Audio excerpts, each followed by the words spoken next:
पूर्वा यहाँ बालकनी में क्यों बैठी हो और सारे घर में अंधेरा कर रखा है, मम्मी कहाँ है? पर मानव ने ऑफिस से आकर पूछा तो पूर्वा कुछ नहीं बोली और बालकनी से एक टक नीचे देखती रही। तब तक मानव कपड़े बदलकर आ चुका था। वो पूर्वा को बाहों में भरते हुए बोला, क्या हुआ, इस तरह से उदास क्यों हो? कोई बात हुई है क्या?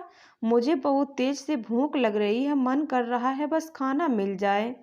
तुम खाना खा लो, मैं मम्मी को उनके कमरे से बुलाकर लाता हूँ। आज मम्मी क्या बिना खाना खाए सो गई? और मानव उपासना जी के कमरे में जाने लगा तो पूर्वा बोली, मम्मी जी घर पर नहीं है, वो नीचे बगीचे की बेंच पर बैठी हुई हैं। अच्छा, मम्मी ने खाना खा लिया क्या?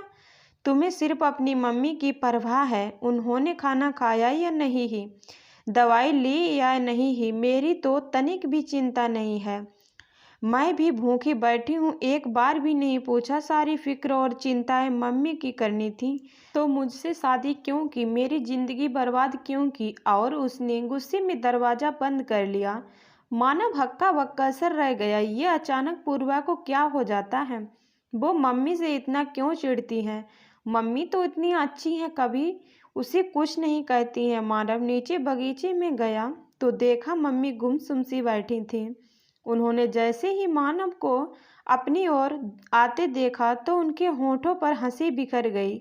मेरा बेटा आ गया, दिन कैसा रहा?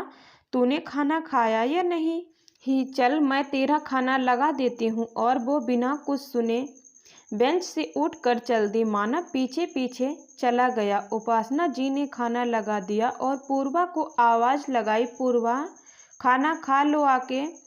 मानव खाना खाने लगा तो उन्होंने टोक दिया, कैसा पति है, पत्नी भूखी बैठी और तू खाना खा रहा है? जा पहले उसे बुला कर ला। मानव उसे बुला कर लाया। खाना खाते वक्त केवल उपासना जी ही बोलती रही। पूर्वा ने खाना खाया और अपने कमरे में चली गई। उसने ना तो रसोई समेटी और ना ही अपने जूठे बर्तन सिंक में रखना जरूरी समझा। उपासना जी रसोई का काम निपटा रही थी तो मानव अंदर जाकर बोला, ये क्या तरीका है, मम्मी अकेले काम कर रही हैं, तुम जाकर मदद नहीं करा सकती हो? इस उम्र में आकर वो खाना भी बनाए और बाद का भी सारा काम करे, फिर तुम घर में किस लिए हो? यह सुनकर पूर्वा भड़क गई। अच्छा, तो क्या मैं घर के काम के लिए आई हूँ? मुझसे ये काम नहीं होते हैं। कितनी बार कहा है कि ये खाना बनाने वाली रख लो। 5,000 रुपये महीने ही तो लेगी, ये रोज़ रोज़ की टिक टिक ख़त्म हो जाएगी। खाना भी बनाओ और फिर सब्जियां भी साफ करो। ये सब काम तुम्हारी मम्मी करती होंगी, मुझे ये सब करना पसंद नहीं है। पूर्वा, घर में हम केवल 3 लोग हैं, पहले से ही झाड़ू पोंछा और बर्तन वाली आती है, कपड़े धोने के लिए ऑटोमेटिक वॉशिंग मशीन है, फिर 3 लोगों का कितना खाना बनता है? उसके लिए खाना बनाने वाली रखने की क्या ज़रूरत है? और 5,000 रुपये कम नहीं होते हैं। मम्मी जब खाना बना लेती हैं तो तुम भी बना सकती हो। मम्मी इस उम्र में इतना कर लेती हैं तो तुम क्या नहीं कर सकती हो? हाँ, तुम्हारी मम्मी तो महान हैं, सब कुछ कर लेती हैं, तुम तो उनके गुणगान करोगे ही। पर कान खोल कर सुन लो, मेरी नज़र में खाना बनाना बहुत महान काम नहीं है। मुझे और भी काम होते हैं, टीवी पर वेब सीरीज और मोबाइल देखने के अलावा तुम और कुछ भी काम करती हो क्या? तुमसे इतना भी नहीं होता कि अपनी सास और पति को खाना बनाकर खिला दो? वो तो भी मदद करनी है, बाकी काम में तो मम्मी संभाल लेती हैं। मानव ने कहा। यह सुनकर पूर्वा गुस्सा हो गई। हाँ, मुझे कुछ भी नहीं आता है और ना ही मैं करना चाहती हूँ। मुझे मेरी आज़ादी प्यारी है, मैं दिन भर तुम्हारी मम्मी की रोक टोक नहीं सुन सकती हूँ। मुझे इनके साथ नहीं रहना है, इनका कहीं और रहने का इंतजाम कर दो ताकि मैं अपनी मन मर्जी से ही जी सकूं। सास के साथ रहना कितना मुश्किल होता है, मैंने अपनी सहेलियों से सुना था, पर अब पता चला है कि ये सास लोग बहुओं पर कितनी रोक टोक लगाती हैं। ये करो, वो मत करो, ऐसे करो वैसे करो, मैं अपने हिसाब से जी नहीं सकती। क्या मुझे तो अलग रहना है और अपना घर चाहिए। मम्मी जी को इस घर से जाना होगा। मैं इसके साथ रहकर अपनी ज़िंदगी में दुख और नहीं बढ़ाना चाहती हूँ। तुम्हें मेरे साथ रहना है तो अपनी मम्मी से अलग रहना होगा। हम दोनों सास बहू एक छत के नीचे नहीं रह सकते। पूर्वा ने अपना फैसला सुना दिया। मानव के लिए अजीब स्थिति हो गई। वो अपनी पत्नी का साथ देकर मम्मी को कैसे बुढ़ापे में अकेला छोड़ दे, और मम्मी का साथ देता है तो पत्नी से दूर रहना होगा। सारी रात मानव ने जग कर काटी। वो निर्णय नहीं ले पा रहा था। उसके सामने बस उपासना जी का चेहरा आ रहा था, जिन्होंने बरसों की तपस्या करके उनको पाला था। अपनी मम्मी का एकलौता मानव उन्हें बहुत प्यारा था। जब मानव 10 साल का था तब एक सड़क दुर्घटना में उसने अपने पापा को खो दिया था। उपासना जी ने हिम्मत से उसे संभाला। वो पढ़ी लिखी थी तो उन्हें एक बैंक में नौकरी मिल गई। बस फिर उन्होंने एक घर ले लिया और अपने मानव का पालन पोषण करने लगी।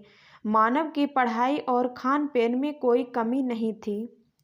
सुबह उठते ही वो मानव का चेहरा देखकर ही अपने दिन की शुरुआत करती थी।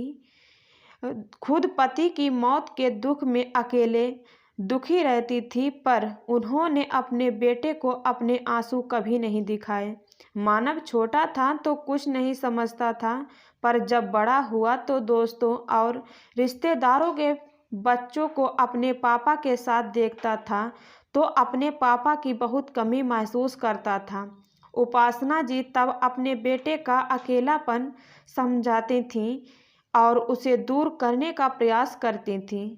सब काम निपटा कर वो बैंक जाती थी। बाकी कामों के लिए मेड आती थी, पर अपने और मानव के लिए वो खाना खुद बनाती थी।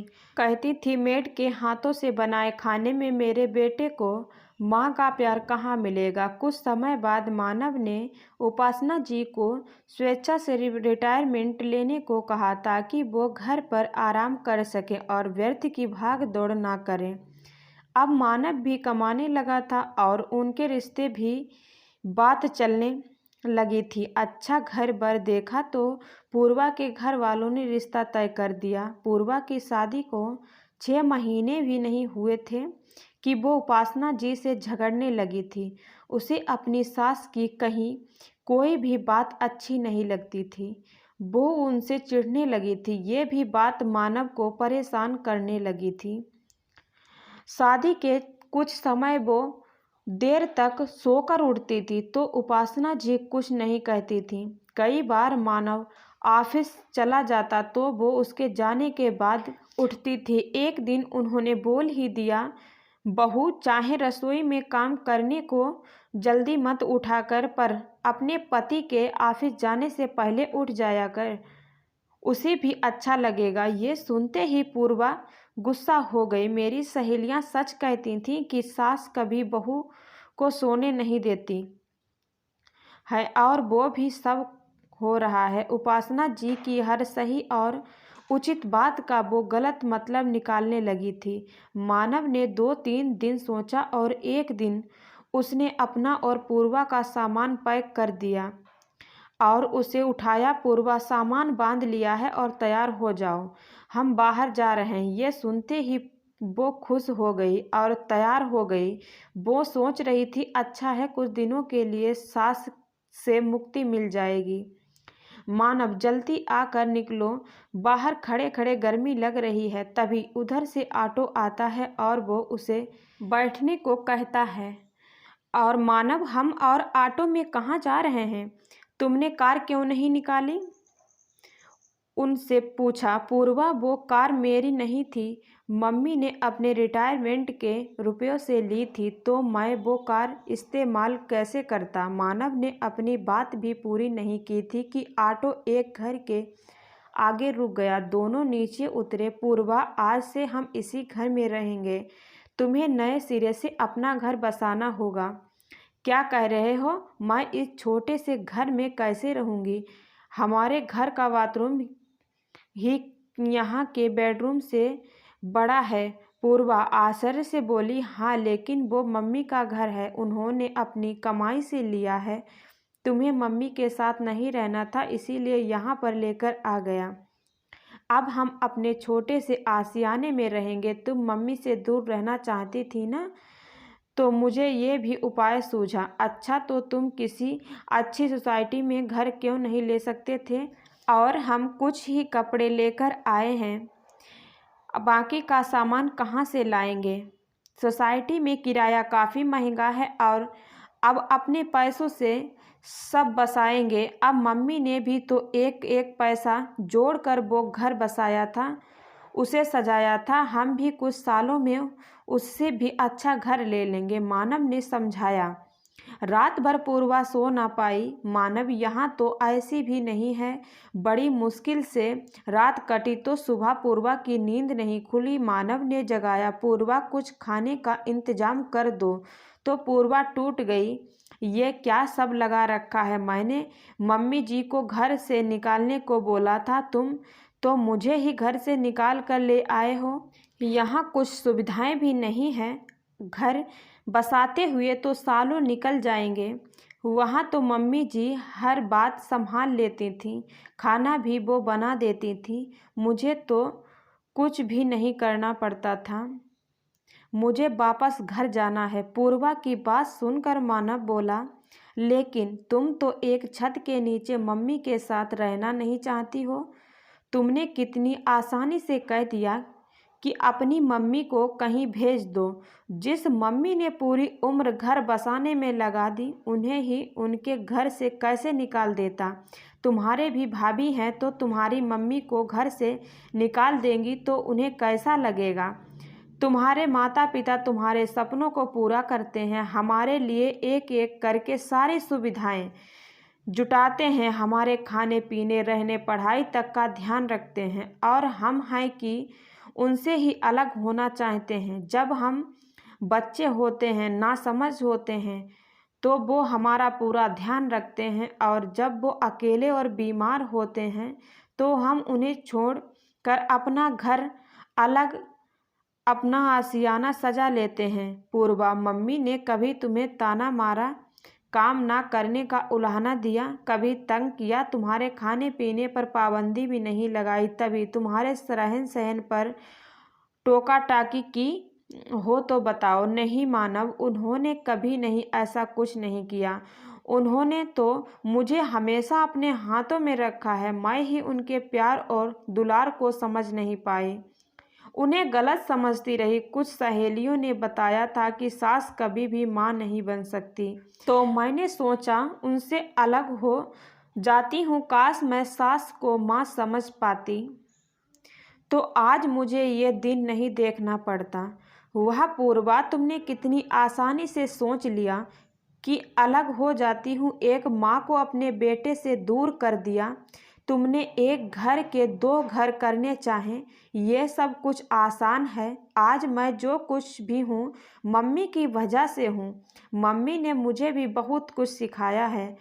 अगर वो तुम्हें कुछ सिखाती हैं तो तुम्हें बुरा क्या है?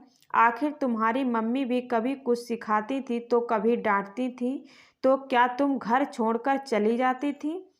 रिश्तों में थोड़ी अनबन होती है, विचार नहीं मिलते हैं, पर दोनों पक्षों को समझदारी रखनी होती है, तभी घर चलते हैं, बसते हैं। मानव, मुझे माफ़ कर दो। मुझे समझ आ गया है कि हम मम्मी जी के बिना कुछ नहीं हैं। मम्मी जी तपस्या और समझौतों को मैं भूल गई थी। अब मैं उन्हें एक बेटी बनकर दिखाऊंगी और उनसे हर काम सीखूंगी।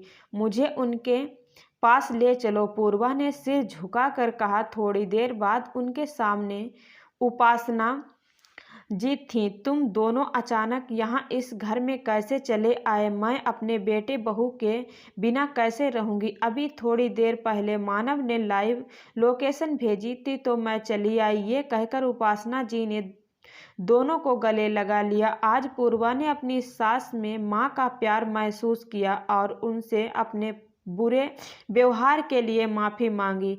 उपासना जी दोनों को साथ लेकर घर आ गईं। अब पूर्वा सुधर रही थी। वो अपनी सास से गृहस्थी चलाने की शिक्षा लेने लगी और उन पर अमल भी करती थी।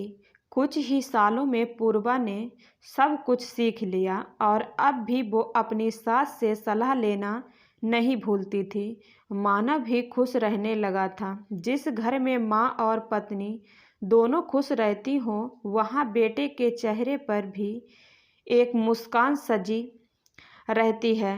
पाठकों को बहू अगर बेटी बनकर रहे तो सास भी माँ बनकर रहती है।